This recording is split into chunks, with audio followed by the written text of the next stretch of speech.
Euron. The Silence ship battle is one of the ones that is a very elaborate scene to shoot. It was so well conceived by Mark. The whole thing was very wisely centered around Pilu's performance, Gemma's performance, and Alfie's performance. I tried to stay with individuals within the chaos of the boat battle, and then it was the decision as to who we follow. Initially, it was all about Gemma's character, Yara, but in shooting it, Pilu's Euron was such fun. Pilu is such an incredibly charismatic, he's such a great kind of heir apparent to Ramsay, is such a great baddie for this season, and so fantastically physical. Euron, it was just like analyzing how many people do I have to kill and what do I have to do now. But the first hit and blood just came like, and I was like, yeah, this is awesome. I don't know if I can say fucking, but that was a fucking awesome week. Here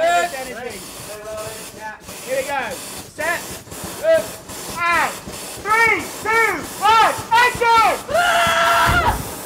Acting alongside Pilu is such a joy because we have a great respect for how tricky it all is in terms of the physicality, and he's so respectful of anything that will or won't hurt, but I'm also very game for him to go for it, so it's convincing. So between us, we work very well together and we communicate very clearly with one another before we're doing things, what we're doing and how we're doing it, and that's how we've managed to stay safe. Silence is supposed to be a very different kind of boat. It's the mother ship, it's his command ship, and it's supposed to intimidate people when they see it, and it's supposed to strike fear into the hearts of his enemies. The boat itself is a projection of the personality of the man who built it. It's a big fuck you boat built by a big fuck you guy. My ship's like 5 times bigger than their little tiny boat. You know, it was like their boat was this big and mine was this big. And I don't think it has nothing to do with, you know what they say about guys with big cars. They like speed, and so do I. The boat itself doesn't really come into play as a real thing that people need to interact with until it's connected to Yara's ship. And so we decided that the best way to really put across the true size of this boat was to build a section of it, the bow section that rams into Yara's boat. We designed a big naval ram that was on the front of that boat that would then crash into Yara's.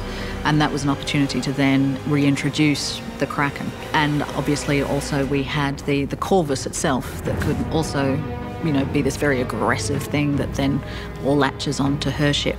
The Corvus is that long walkway that descends and smashes onto Yara's ship, and they often would be built with these kind of claws on the bottom so that when they hit the deck of the enemy ship, they would stay there.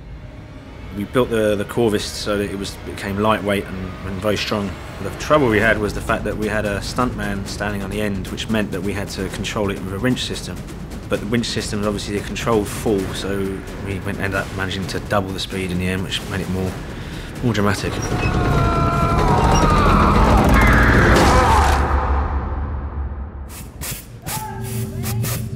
Fire is one of the hardest things for VFX to replicate, and so they'd always rather have real fire on set. Even now, with all the advances in visual effects technology, real fire just looks better. We created ember guns. We had a couple of moments where like a projectile would go crashing through a mast, and the whole sort of section of the mast would come collapsing down. So we had big drop rigs up in the rigging. During the battle, they fired burning projectiles at the Yara's crew. Our effect there is really flares fired down wires. Action.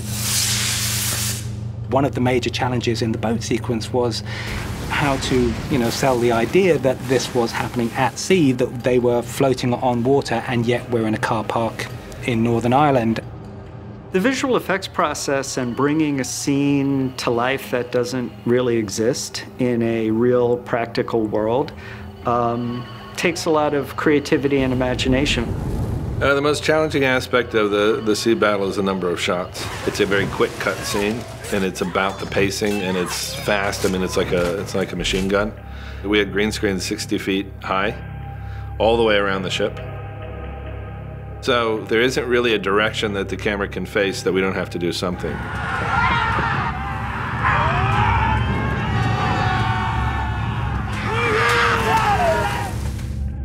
The boat at Banbridge is quite restrictive. You know, we had 40 stunt guys on there, 6 cast members and the crew. So that was quite a challenge, you know, and it was very wet and it was very cold.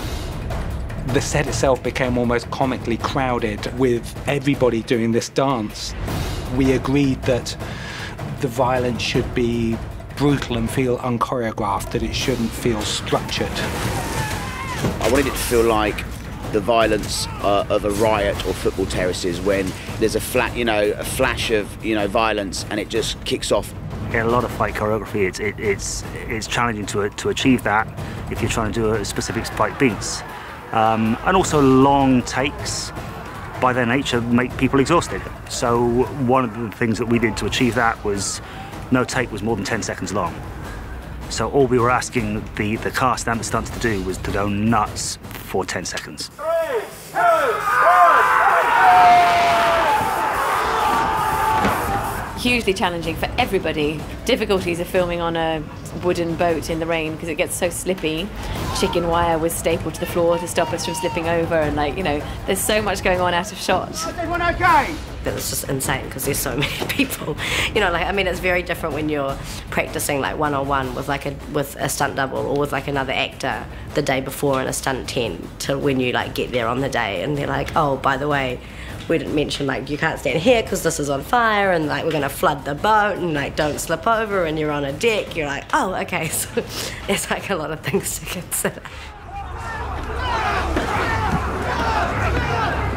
The key moment, I suppose, for me at least, in the sequence is Yara coming up onto the poop deck area, and really that moment of looking out over the stern of her ship and seeing the enormity of the attack, and knowing that all is lost, really, and that the only thing to do is to fight to the last, like a good Iron Islander.